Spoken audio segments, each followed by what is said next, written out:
Dr. Dina Zuvala, and I'm an associate professor here at the ANU College of Law. Welcome to the second season, so to speak, of our seminar series, The Politics of International Law, that is being conducted under the kind auspices of CIPL, the Center of International and Public Law.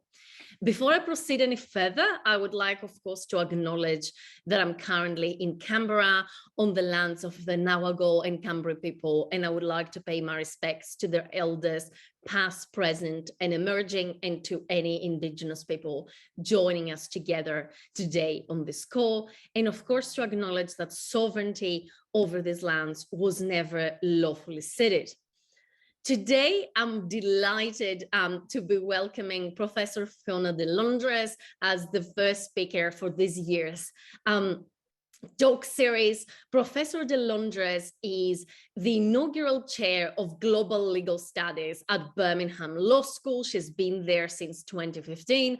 And of course, she's also an honorary professor with us here at the ANU College of Law. And we're waiting for her return, physical return, now that the border is open.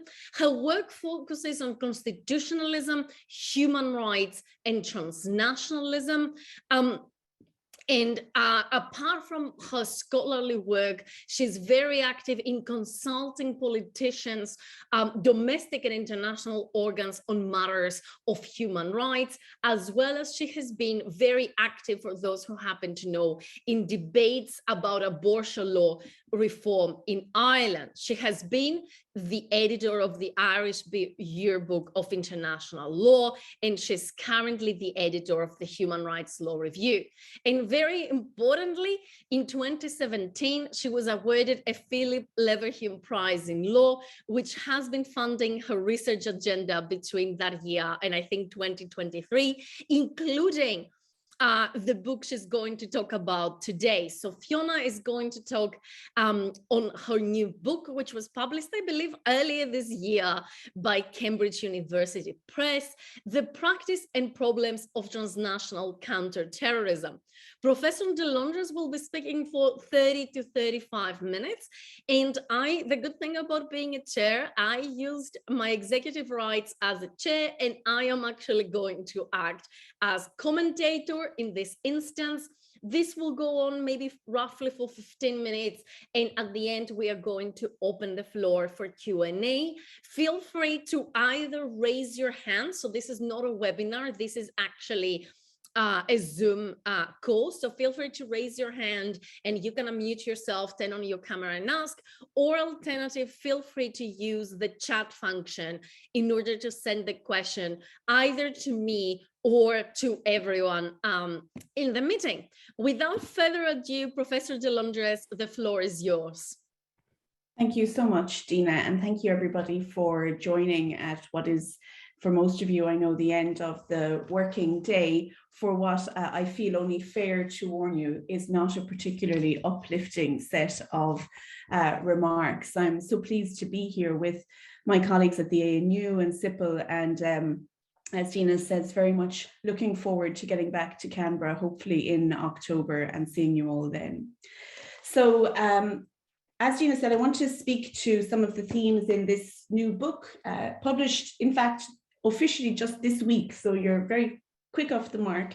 The Practice and Problems of Transnational Counterterrorism, which I've just published. And in the book, I tried to do four sort of important things, or demonstrate what I think are four critical trends. The first of these is that counterterrorism has grown into a significant edifice in international law and global governance, both expressly through the creation of new institutions and roles and funding streams, as well as new laws, and implicitly by the co-optation of other international agencies and organizations, other activities of international law and governance like development or peacekeeping, and other budgets like overseas development. So I wanted, first of all, to demonstrate the vastness of transnational counterterrorism as an enterprise or set of activities. Secondly, and relatedly, I sought to establish the permanence of counterterrorism as a focus within international and transnational law and governance, And I do this in the book by looking primarily at the institutional architecture that has been developed to support and promulgate transnational counterterrorism, as well as the expansion of counterterrorism logics into transnational places and spaces through, in particular, the focus on countering and preventing violent extremism, through capacity building activities, and through the recasting of general governance concerns like, for example, internet governance as security and counterterrorism concerns. Thirdly, I wanted to establish the distorting effects of counterterrorism on key registers and activities of international law and governance, and particularly on human rights. Not only because it marginalizes the language and obligations of human rights within the substantive law of transnational counterterrorism, but also in the ways in which it captures human rights discourses through re-articulating counterterrorism and countering extremism as a mode of giving effect to human rights, or through presenting counterterrorism as human rights work. As I seek to show in the book, this has especially deleterious effects in domestic settings, where opposition, civil society, and dissent are routinely subjected to counterterrorism and counter-extremism laws that are expressly grounded in resolutions of the UN Security Council and often enforced by police or military forces that are trained, funded, capacity built, and legitimated through participation in modalities of transnational counterterrorism, as well as being empowered by the surveillance and data gathering powers that they acquire in the name of complying with Security Council resolutions. And fourthly, I wanted to surface the accountability problems of transnational counterterrorism, of which there are many. In particular, that there are neither adequate institutions nor, very importantly, adequate normative commitments within transnational counterterrorism to ensure that key actors are accountable for the harms that their shaping, articulation, and application of counterterrorism result in at international, transnational, national, and personal scales. This is exacerbated by the creation and use of multiple institutions, coalitions, and informal or soft law mechanisms, so that the well-recognized problems of gaps in accountability that arises in global governance are manifested and sometimes exacerbated within the field of transnational counterterrorism. So as I said, and as that kind of 4-point overview suggests, this is not a cheerful read. However, one of the questions that bubbles along underneath the book and that I thought I would try to draw out as a thread to bring some of this material together for this half hour that we are going to discuss it, is the question of power within transnational counterterrorism. When one begins to look in a kind of panoramic sense at transnational counterterrorism, one begins to see that it is now a key arena for, conventional hegemonic international activity, with several states seeking to ensure that they successfully pursue parts of their international and national interests through the prism of transnational counterterrorism. And so for the purposes of our meeting today, I want to just outline this across 4 patterns that are discernible in the book in order to illustrate these themes. And those are modes of making law, institutional capture, changing the narrative, and always, most importantly, paying the bills. So let me start with modes of making law. What you see in the counterterrorism field, and this mirrors patterns that you see in other domains as well, is a move towards informalization, or at least reduced participation in the making of international law in the field of counterterrorism, and in particular, a movement away from treaty making as the default or primary mode of international lawmaking. And I think we can see this through 4 modes, if I can just call them that. The first, and perhaps the most obvious in the counterterrorism field, is the embrace of the Security Council resolution as the primary mode of making hard or formal law in this arena. People may know that this was an immediately evident pivot after the attacks of 9/11, with the Security Council almost immediately passing Security Council Resolution 1368 on the 12th of September, which, among other things, did the important job of articulating and defining counterterrorism as a threat to terrorism as a threat to international peace and security. Through that, what securitization scholars would call securitizing speech act, the Security Council clearly and unequivocally located itself as the dominant international institution in the pursuit of counter-terrorism because of its role in protecting international peace and security. And so, unsurprisingly, since that time, we see a series of foundational and extremely important Security Council resolutions being passed, which act as the cornerstones for a vast amount of international counterterrorism law and practice. The resolution with which people are likely most familiar is 1373, which, among other things, is notable for being the first Chapter 7 resolution of the Security Council to expressly oblige states to pass a particular kind of domestic law, in this case to criminalize particular acts relating to the financing of terrorism. So it became known as a legislative resolution because it effectively constituted the Security Council legislating for every state. It was, of course, recognized as a particularly important change in practice by international lawyers at the time, but it wasn't entirely clear whether it would be a one-off in response to the very particular circumstances of 9/11, or whether this was setting a pattern. But now, with 20 years of hindsight, we know that it did establish a pattern. Importantly for our purposes, 1373, while problematic, was also a resolution that took the content of a pre-existing treaty and put it onto a Security Council resolution footing, largely. So this was the Convention on the Suppression of Terrorist Financing, which was not very highly ratified. And so the kind of rationale was to say, states don't get to delay on this anymore. We're going to take these provisions already agreed through a treaty-making process and put them on a Security Council resolution footing.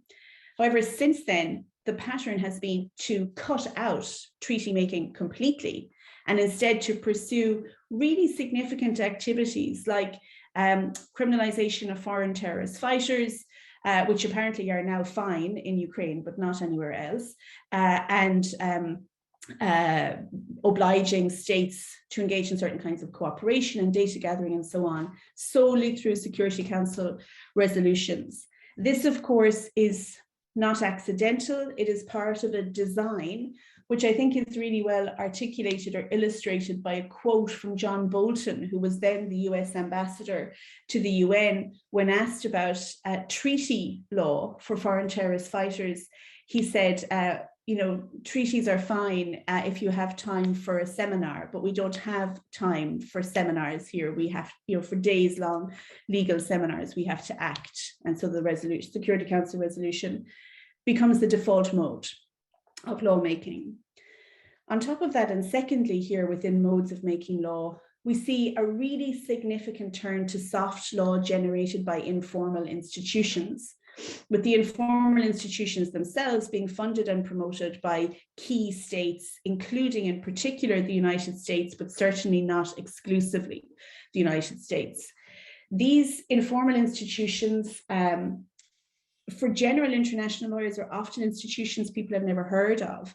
The Shanghai Cooperation Organization, the Global Counterterrorism Forum, the Global Internet Forum for Counterterrorism. They all have acronyms, so it becomes an alphabet soup. But in fact, these institutions are hugely powerful because they are generating what they call variously memoranda, principles, practices, best practices, and so on, that are in fact treated as if they are law, even though they are developed by non-participatory, closed, informal institutions that don't have any international legal standing. and the funding and operation of which is completely non-transparent. So we have this set of informal institutions that have been generated and are now used to generate soft law. That's the second pattern. The third pattern then brings them both together because those soft law instruments are increasingly incorporated into hard law instruments by reference. So you see Security Council resolutions, for example, referring either in preambular or operative paragraphs to memoranda, appendices, good practices, recommendations, and so on, generated by these non-formal international organizations. So that the distinction between hard and soft law is largely collapsed within the transnational counterterrorism order. And of course, the fourth pattern here is that these bodies of law, hard, soft, and somewhere in between, are in reality enforced through a system that is presented as support for states, especially capacity building. And so large bureaucracies like the Counterterrorism Executive Directorate that have supporting functions, in fact, operate as enforcement mechanisms for Security Council resolutions, and other parts of the UN, notably, particularly the Office of Drugs and Crime and the UNESCO, are used as modes of giving effect to these principles and laws through their capacious capacity building processes, including making model laws, training judges and lawyers, and so on. So that's the first kind of pattern there, is the modes of making international law. And through this informalization and focus on the Security Council, of course, a small number of states become the focal point for this lawmaking. And in this formal field, let's call it, including the soft law, those states are primarily the US and France, and regionally China as well, which are really significant in that activity. The second element I want to talk about is institutional capture. I won't go through here the ways in which this vast architecture of transnational counterterrorism has emerged over the last 20 years. But suffice it to say that we now have at least 3 blocks, if not 4 blocks of important institutions. The first block is under the UN Security Council. The second block is under the UN General Assembly. You can imagine there is tension and power tension between both of those. The third block is the informal institutions I already spoke about. And the fourth block is regional organizations like the EU or the African Union, the Eurasian Economic Union, and so on. Now, just to mention a little bit how states seek to undertake institutional capture here, I want to talk about one office that exists under the General Assembly stream and one office that exists under the Security Council stream. So under the General Assembly stream, there is now an office called the Office of Counterterrorism. It is, in principle, the coordinating office for all of the UN's counterterrorism activity. It was established through General Assembly resolution on the recommendation of the Secretary General, largely in response to the fact that the Security Council's mechanisms and institutions had vastly outgunned and rapidly developed compared to what the General Assembly had to hand. Colleagues will know that there is a persistent tension in terms of budgets, power, resources, etc., within the UN between Security Council stuff and General Assembly stuff, broadly speaking. The Office of Counterterrorism is the largest and fastest growing office in the United Nations.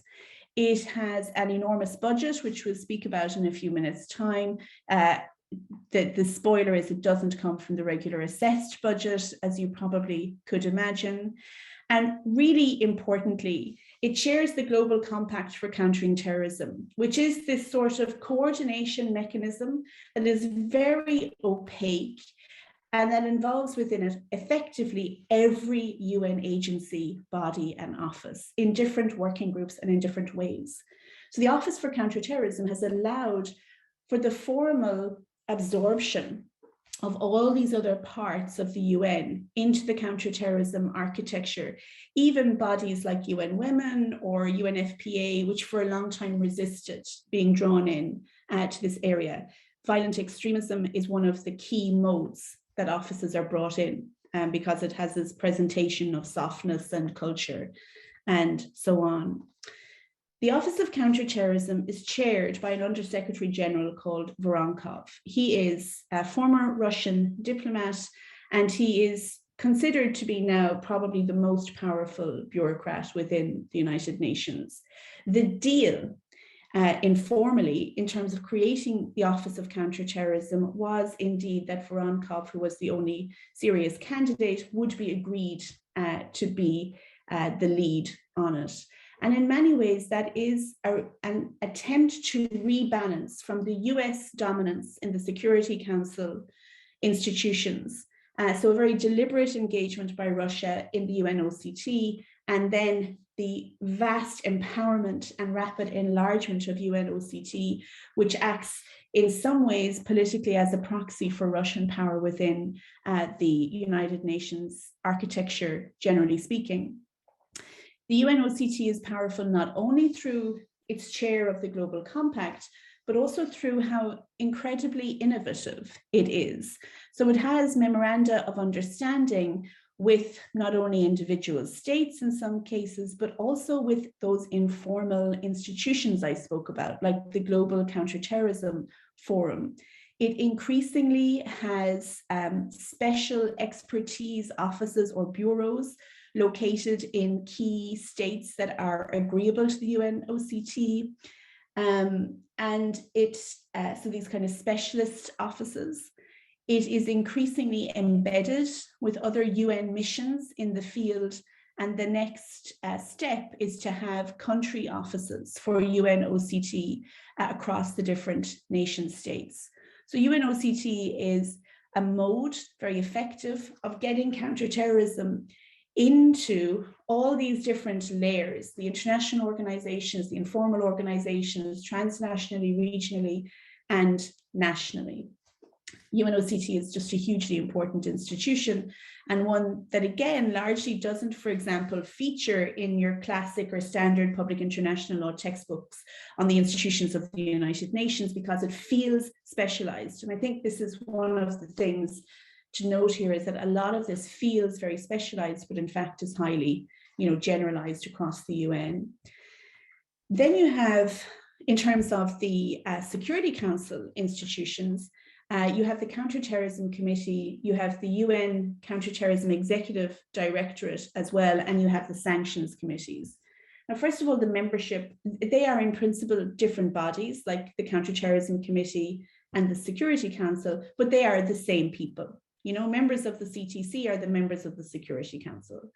And chairmanship of the CTC is often, the Counterterrorism Committee, is often a kind of political prize or political enjoyment that states have for particular kinds of behavior in their membership of the Security Council.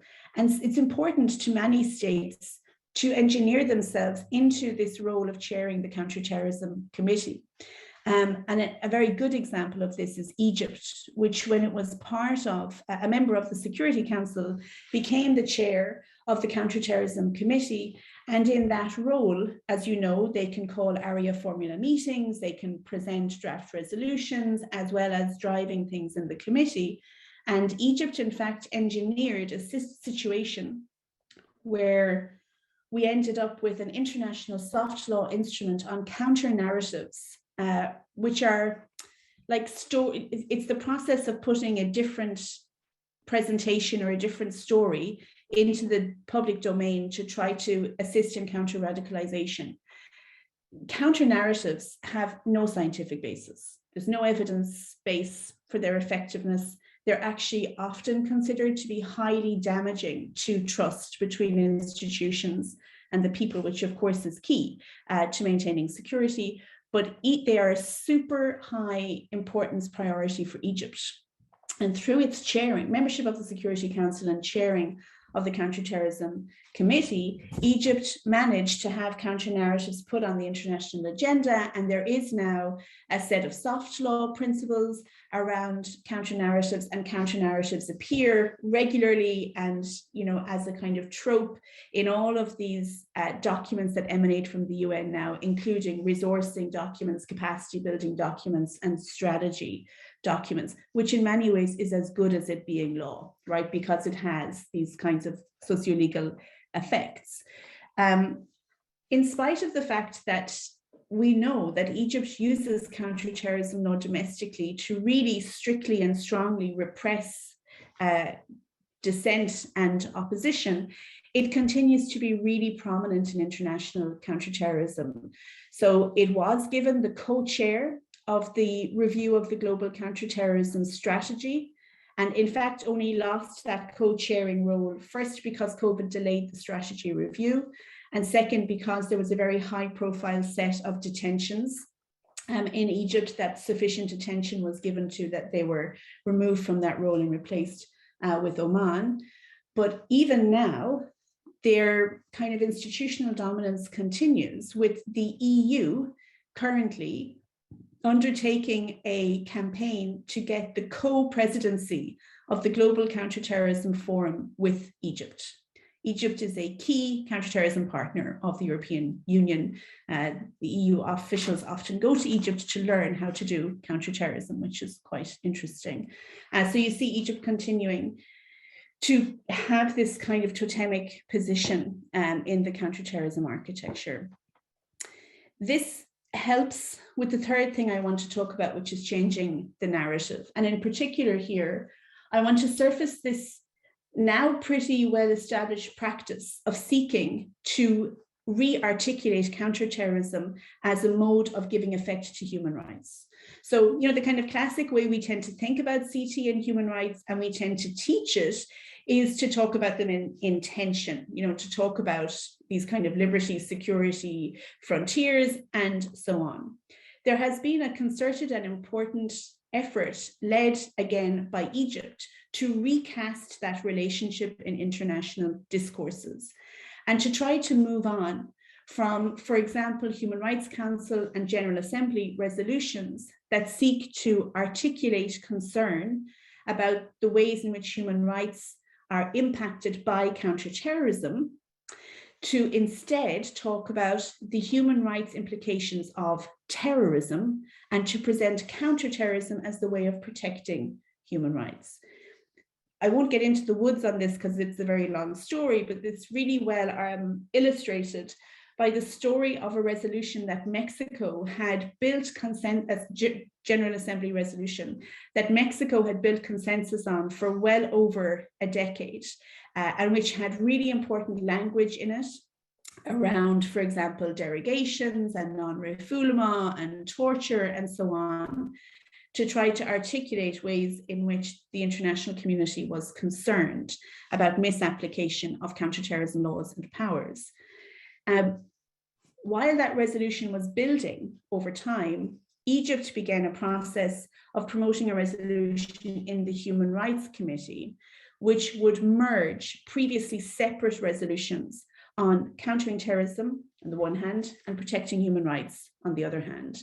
They succeeded in doing that in the committee, and they then brought it to the General Assembly in a resolution that tried to effectively overtake the Mexican resolution with this newly articulated relationship between counterterrorism and human rights.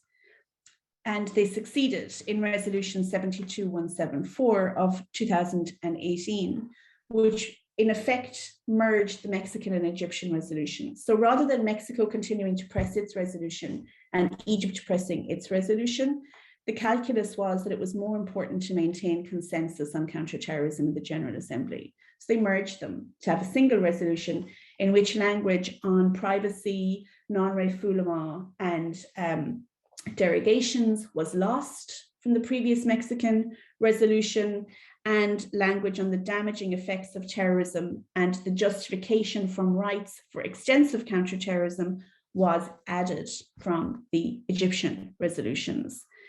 This may seem kind of unimportant, but actually it has a cascade of effects. And this includes, so people just say General Assembly resolutions are not binding, but that doesn't mean they're not important. The cascade of effects includes, for example, Egypt using it to continue to try to dilute the mandate of the Special Rapporteur on protecting fundamental rights while combating terrorism, who is the linchpin and pretty much the only source of accountability in transnational counterterrorism. The likelihood is that when the new mandate holder is identified in 2 years' time, either we will have 2 special rapporteurs with the current mandate and then one on the human rights effects of terrorism, or we will have a merged mandate with a much diluted mandate, and of course no extra resources. Obviously, special procedures never have enough resources. And so resources brings me to my 4th and final point, which is about paying the bills. Counterterrorism is expensive, and transnational counterterrorism is particularly expensive. So who pays for everything? Well, the assessed budget contribution, that is the kind of formal contribution from the UN's budget from counterterrorism, is an extremely small proportion of what is spent on transnational counterterrorism. If I take the Office of Counterterrorism again as the example, on the last published budget, only 3% of its expenditure was funded through the assessed budget. So where did the rest of it come from? Well, mostly it came from the Trust Fund for Counterterrorism established by the UN. That trust fund has 35 donors, but 75% of the money donated comes from 2 sources, Saudi Arabia and Qatar. In fact, if someone were to say who pays for transnational counterterrorism as a general matter, the answer would be the Kingdom of Saudi Arabia. So you have most of the funding coming through the Trust Fund. You also have funding for the UNOCT coming from the UN Peace and Development Fund, which people may know is almost exclusively funded by China. And you have voluntary contributions for special programs from different states. They're usually very small financial contributions, but because they're attached to a particular program of work, they end up consuming a lot of UNOCT's time, because you have to deliver on the project that you got the money for, which as academics, I think we all in different ways understand. The misfortune of actually getting funding is you have to do the thing you said you would do. And importantly, the UNOCT is driven in its priorities and strategies by a UN counterterrorism center, which is established and 100% funded by Saudi Arabia. So a $10 million donation to establish it, and then a $100 million donation to operate it. It will not surprise people to hear that Saudi chairs the advisory council for the center, given that it pays for it. And so actually, if you can get down into the woods of who's paying for all of this, as well as who is getting key chairing positions and who is generating the informal institutions, it boils down to a really small group of states that maybe are not surprising. You know, the US, France, the UK, primarily promoting things through the Security Council and the Global Counterterrorism Forum, Russia, China, Saudi, Qatar. What's interesting, and a phrase that is often used here, is that in this space, the states that we might think of as our friends are not necessarily our friends. In other words, there's very little dissensus about this. So kind of financial capture or institutional proliferation or normative change are totally on board. So the Canadas of this world, for example, are 100% on board with this, as far as we see, with this kind of activity. And while there are expressions of concern or disagreements at the edges, the central proposition and propositions of this enterprise are ones on which there is no meaningful disagreement between key states. Now, everything that I've described might to critical international lawyers seem, or global governance scholars seem completely unsurprising. And in a way, it's true. What is happening in CT is what we see happening across other fields of international law. So informalization would be completely familiar to trade lawyers. Funding capture would be completely familiar to things like pharma lawyers or migration lawyers. So we know that this is what tends to happen. But in counterterrorism, I think it's important that we nevertheless recognize it and note it for three reasons. The first reason is that before 2001, it didn't happen. There was some activity in counterterrorism, but largely speaking, states held onto it, and the activity that existed was kind of targeted at particular events or particular concerns, rather than this large order that has now emerged. The second reason is that the gravitational pull of security as a kind of objective or a notion is such that it means that counterterrorism, once embraced by the international order, has the capacity to distort the international order, so that everything becomes counterterrorism, everything becomes security.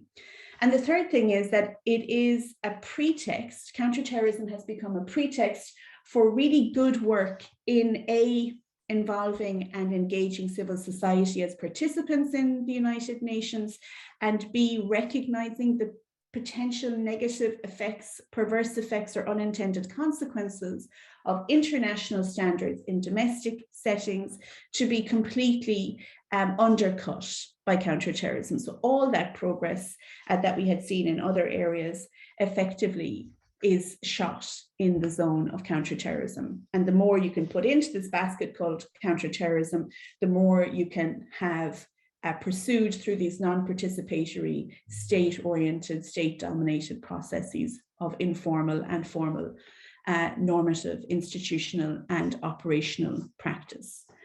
And so the emergence of this order in counterterrorism has meant that, in my view, counterterrorism has emerged as a critical mode of global governance, through which human rights and formality can be undermined in a far broader way than merely within the counterterrorism space, which is already a very large one, in which laborious and participatory ways of making law can be routinely sidestepped, and in which human rights can become recast more fully as a tool of state oppression rather than an instrument for resisting state action. And so, having depressed everybody, I'll stop there and thank you for listening. I think that was just 35 minutes, so I'll hand over back to Dina. Thank you very much. This was terrifying, which, as I said to Fiona privately, as a critical scholar, is the biggest compliment I can pay to any piece of work. Thank you very much, Professor de Londras. I have a few brief questions, and of course, as I said in the chat, you being the audience should start sending their questions in the chat, or if you want to ask a question using your mic and your camera, let me know, switch on both, and we can do it this way. So thank you so much for your time and for your generosity, Fiona. And before I proceed with my questions, I just want to tell everyone what a pleasure and terror, pun intended, this book was to read. I managed to wrestle the proofs out of Fiona's hands months ago, and I was really glad to read it. And I think it's a book that will be of interest to different kinds of scholars, right? I think it will be of interest to counter-terrorism and national security law scholars, and we have our colleague Dom here, who falls exactly in this category, to scholars of human rights, but also, I think, as Fiona alluded to at the end, to scholars of transnational governance, including more theoretically inclined scholars, because I think one of the things this book does beautifully is to combine extremely detailed elucidation of these different structures together with theorization and with linking it to broader debates, both in international law, including critical international law, but I would say also international global governance literature. So I think whoever you are in the audience, I think there is something for you in this book. I will start perhaps to lighten a little bit the mood with the methodological question, which is, I was really interested to see in your introduction, but also to hear in your presentation very early on, this idea of the panorama, right? And I think you mentioned it in the book, and of course our audience knows that it comes, from 19th century artistic techniques that give the spectator the sense that they are within the picture that they're actually viewing, right? And my question is, I have two questions about that, which is, where did this idea come from, right? Because I haven't encountered it in law writings before, and I was quite interested in hearing what triggered this metaphor. And the more grounded question would be, what do you think we gain, and what do you think we lose with this panorama type methodology, let's say? I don't know if you think about as methodology or as method, but I would be interested to hear how you do think about it. Thank you. Thanks for that question and for picking up on that in the book. I mean, like lots of things that kind of get something to click in the end, I came across it completely by accident. So this book has a really, really far too long gestation. In fact, I was supposed to deliver it in the year that I think Dina started her PhD in Durham. So it's super overdue. It was like 7 or 8 years overdue. And one of the reasons it was so overdue was that I was really struggling to figure out how to write a book that wasn't just like a narration of a set of laws or a set of things that had happened. And so I had delayed, in fact, I'd written it 2 or 3 times and chucked it, and I had delayed on finishing it. And in the time that I was failing to finish my book, other people were finishing theirs. And in particular, there are 2 books that I think are just the most incredible pieces of work on transnational counterterrorism, and they're Gavin Sullivan's book, The Law of the List, on sanctions and listing, and a forthcoming book from Isabel Roel, which is coming out next month, called Articulating Security. And both of those books did extremely well things that I knew I couldn't do. So like, they were really Foucauldian, they were very theoretical, they were also extremely like getting into the detail and the technicality of things in ways that is just not what I'm especially interested in. And so I was going through this phase of thinking, I'm going to have to just, eat my humility and write to them and say, I can't deliver this book. It's not going to work. And then I went to an exhibition of landscapes, and it was one of the little cards said something about panoramas, and said something about panorama as a mode of locating the viewer, but also disorienting the viewer. So you could seek to do both, and talked about kind of connections in panorama between scale and skyline, and managing to relate things to one another in ways that you couldn't do if you just looked at a single part. And I thought, yes, that is what I want to do. And so it turns out that actually there's a fair amount of work out there on panorama in other fields, particularly literature, as you say, and Victorian literature, but also in some art history work as well. And so that is, I saw it and it just kind of clicked for me for what I thought I wanted to do. Because what I wanted to do, and this comes to the second part of your question, was to try to show that what we have here is not a slice of activity there or a slice of activity here, or a piece of law on this one particular thing and a piece of law on another thing, but rather the emergence of a landscape, of a kind of cartography of counterterrorism that is seeking very quietly, almost like tracing paper put over what we already thought we knew, to reorient and to play with different scales, and to kind of redraw the structure of international law, at least in the way that I had, Dina will know I'm not a crit, right? So I quite like state-oriented, I kind of believe in states and all this old-fashioned stuff. And this, just completely explodes. Looking at counterterrorism this way, for me, exploded, all these things that you already knew were myths, but when you see them all exploded together, you realize that the entire system is doing something fundamentally interesting and disturbing. And so Panorama allowed me, I think, to work from a sense of enormity, disruption, distortion, but also to try to show connections and so on within this order, which is what I think is an interesting way of thinking about it. Of course, what is lost is a bit of technical detail and a bit of, what some colleagues would say, law. Lots of people would read this and say, where's the law, right? There's not really much law, so to speak, in it, because the point is, of the panoramic approach for me, is that getting into the law concedes too much to the order.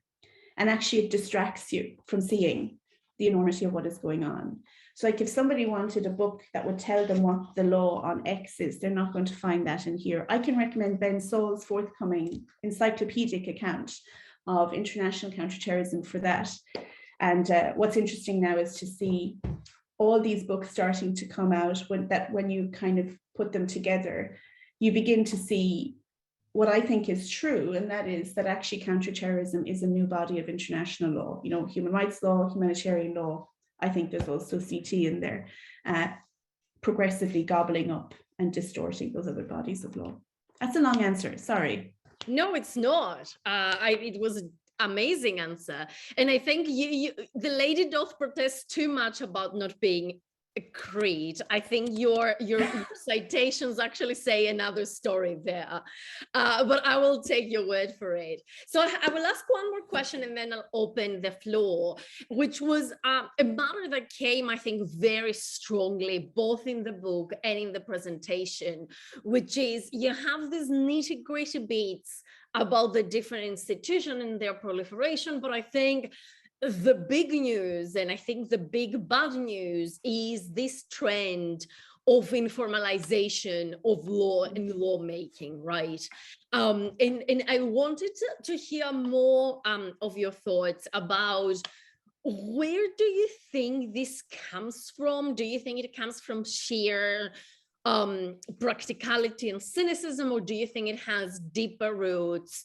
And what do you think it does to law as we know it? Law being either, let's say, human rights, the rule of law, but also law being things like state sovereignty, right?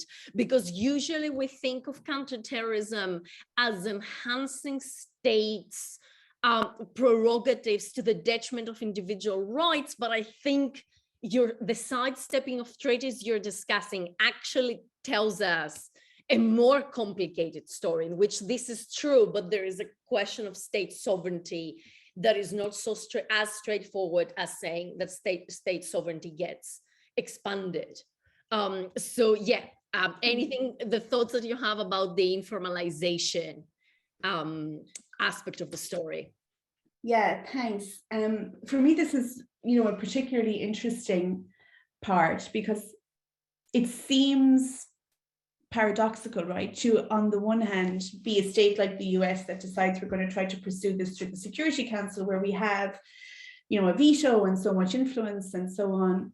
And we're actually rarely, at least up until now, the P5 were largely in agreement. There's consensus. This was one of the few areas where there was consensus, while at the same time proliferating fora, developing and engaging with these various different kinds of institutions and forums. And I guess what it suggested was that even bearing in mind the relative ease with which a P5 member state can present and get agreement on a Chapter 7 resolution in this area, there was a sense that you needed still to have something else, so that perhaps so that you could focus in P5 negotiations on the core consensus and then build everything up in the penumbra through these informal institutions and hope to get it in the back way, so like avoid disagreement. I think that may be one way, one element of it. But really importantly, you know, you asked, does it come from cynicism? Or I actually think it comes from a very narrow, outcome-oriented perspective on the part of key states, where in this area at least, and very quickly after 9/11, they formed the view that what mattered was to get stuff done. What mattered was to stop this kind of activity, to prevent financing, to ensure there were no weak links. Isabel Roel, again, has a wonderful older piece on no weak links, which is extremely useful in thinking about this. And to say, I don't actually care how we get there. So like the process became quite unimportant. And it became a set of activities that were oriented towards outcome. Whether or not they were effective then became irrelevant, right? Because you had developed this architecture and committed to this mode of being. So if it turned out that they weren't actually working, there wasn't really a way to roll it back, you know, so it just grows and grows and grows.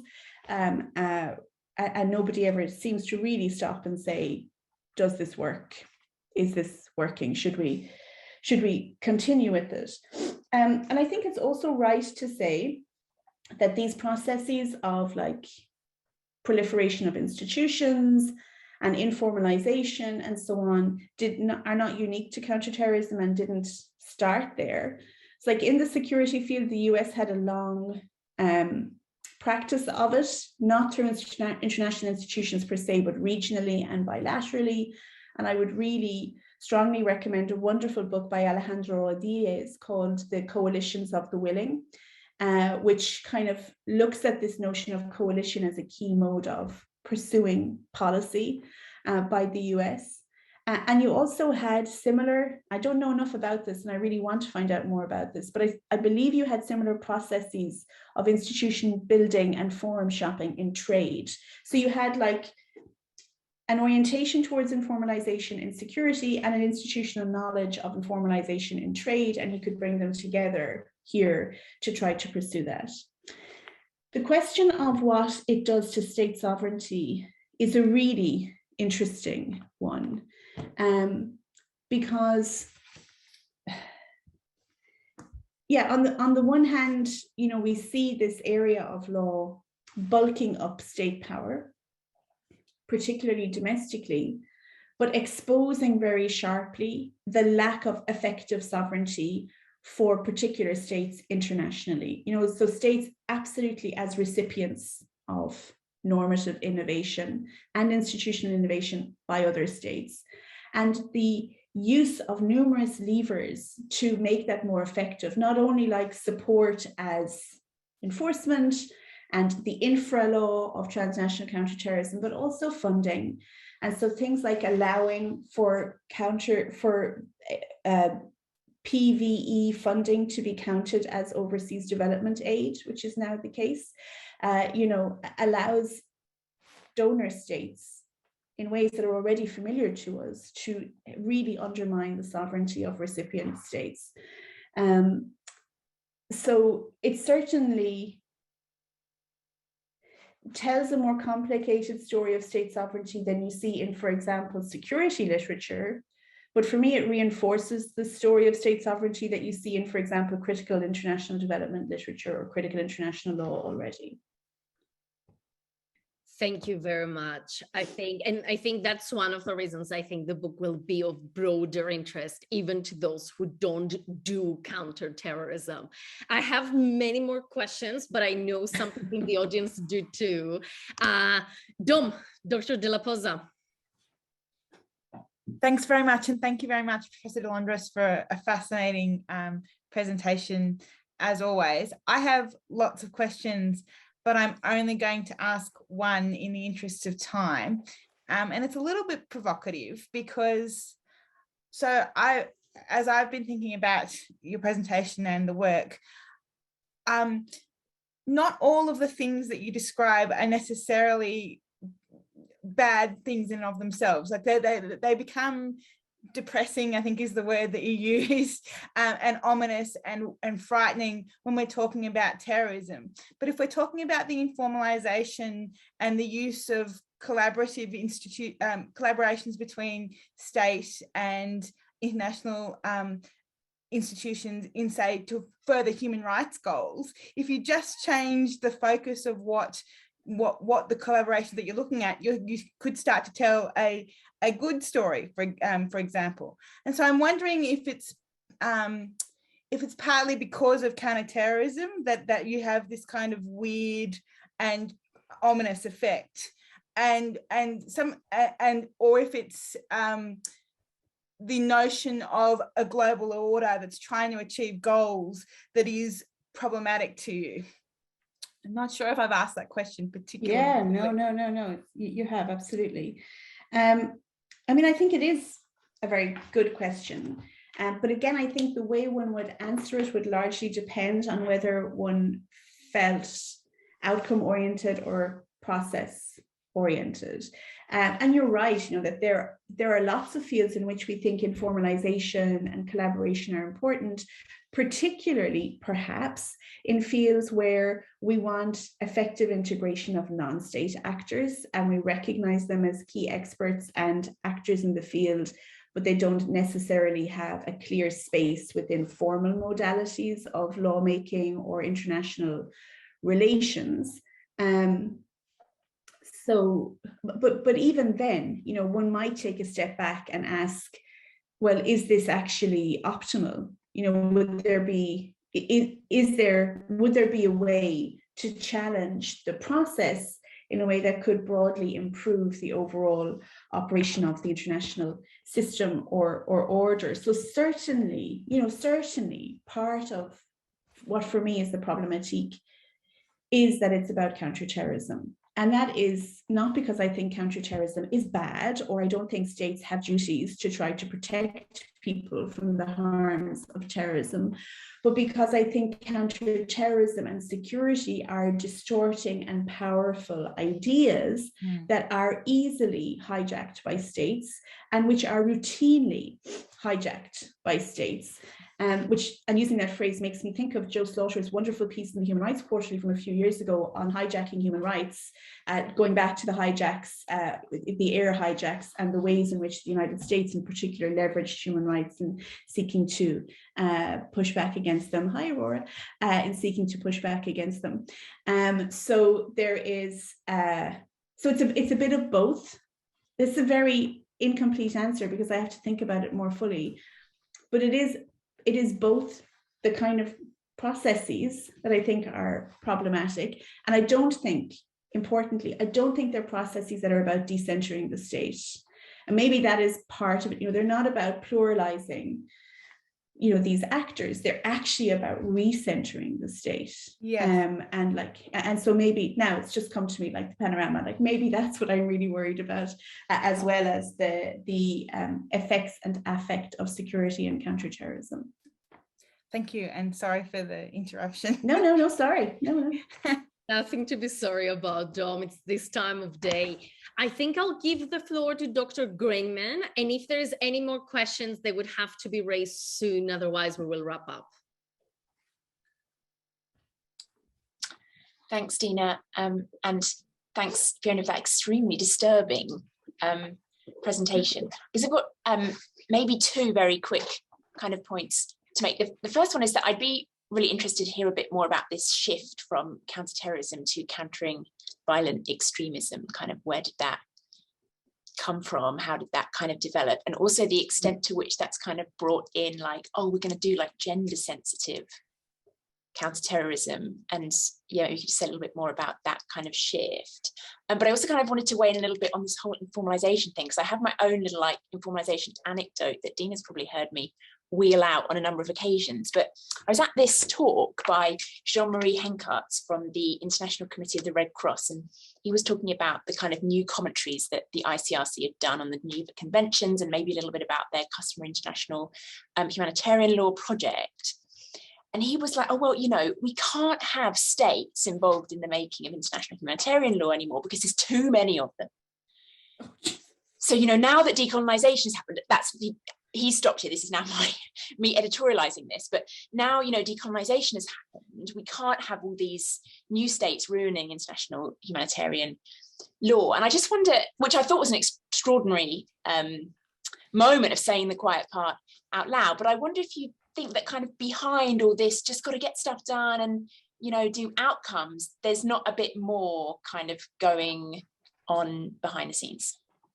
Yeah, great questions. And I mean, as you say, saying the quiet part out loud, it's always extraordinary when that happens. So let me start with the second question. I mean, yes, certainly there is something more going on here. And I think it is about maintaining dominance, you know, for this small number of states, maybe particularly for the United States. But one of the things I don't go into as much in the book, which I think is really interesting, is the formation, almost parallel to the GCTF, of the Shanghai Cooperation Organization. Like, who even knows about it, really? It's the largest regional organization in the world, you know, and it is entirely devoted to counter-extremism and counter-terrorism, which, as you can imagine, is defined in a very particular way when you think about the fact that China and Russia are the dominant states in there, has like mutual enforcement between the different member states and so on. So if it's something as a crime in China, it is treated as a crime in all of the other states.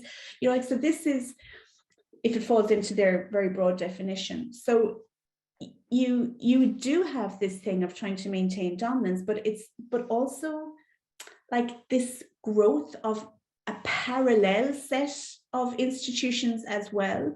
You know, it's very Cold War, you know, like this, which, you know, combined with other institutional innovations like the Eurasian Economic Union and so on, does suggest the creation of an entirely parallel, almost as big infrastructure, you know, geopolitically, in security and other areas, in another kind of region of the world which is not traditionally seen as the kind of center of international relations and international lawmaking. And you see within them the creation of institutions like courts and secretariats and human rights commissioners and so on, you know, very much modeling. So I don't really believe that there was ever a fear in inverted commas, that, you know, the numerical dominance of non-P5 states would be manifested in the content of counterterrorism law. But I think there was a concern to ensure that it would only be the P5 states who got to drive this. Like, even within the Security Council, you do sometimes see non-permanent member states complaining that this Chapter 7 resolution they're asked to vote on counterterrorism, they first saw it like this morning, because the pen holders are P5 states and everything is agreed in the P5 first. And then it's just a kind of courtesy to show it to the other 10. So it's, sorry, that's not a good answer, but I think there is something there, not just about kind of trying to make sure there couldn't be any kind of distortion, whatever they think that would be, but also trying to keep the center of gravity to be, in particular, the US and France as huge norm entrepreneurs in this field within the P5. The shift to preventing and countering violent extremism, well, it's extremely powerful. I tried in the course of writing the book to kind of find where it started to be mentioned, and I think I found it in a kind of perambular paragraph of a General Assembly resolution or something, you know, from early in the 2000s. But it was a concern that emanated from this kind of counterterrorism like consultancy, let's say professional field, where, you know, states were asking, particularly the US maybe in the early 2000s, not only how do I counter this terrorism, but also how do I prevent the emergence of new terrorists? And so this field of seeking to understand how people become terrorists emerged. And within that, a theory that has very little empirical underpinning of the escalator theory emerged. And this was the idea that if you became, you know, radicalized, or you became vulnerable to extremist narratives, you would escalate into terrorist activity. And so PCVE, preventing and countering violent extremism, became a massive pillar of the prevention parts of counterterrorism in the EU and in the UN. The EU is crazy for PCVE stuff, you know, just loves it. There's loads of money invested in it. And it absolutely does suck an awful lot of other things in to the securitized zone. So like, I was conscious that I should include PCVE and counterterrorism in this book, even though many people would say it's a separate strand, that it's a different thing to counterterrorism. But I'm not sure that it really is. I think it operates on the same logics. But what it does do is it creates pathways into exactly what you said, you know, gender sensitive activities.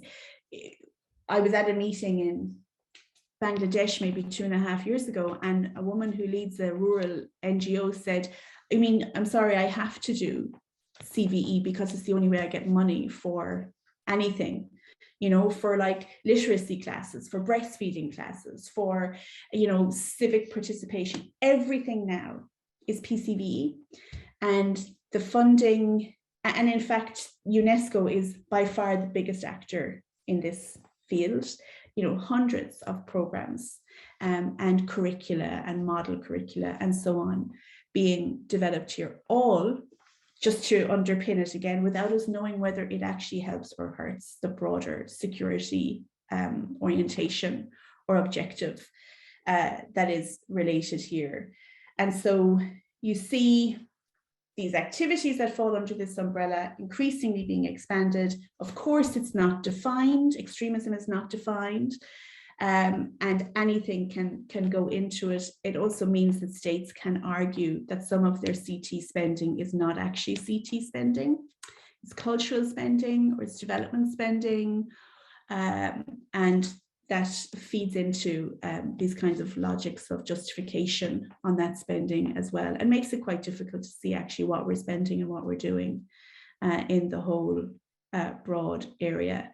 So yeah, it's definitely the growth area in CT domestically and internationally. And of course, it's the bit that comes into, you know, the intimate scale most commonly and for everyone, you know, like, so it's in schools and doctors' surgeries, and here in the UK, it's in the jigsaws that children do in kindergarten, the British values jigsaws. You know, that's countering extremism from 2 upwards. Excellent. We also got advice about where we could find funding if we wanted to.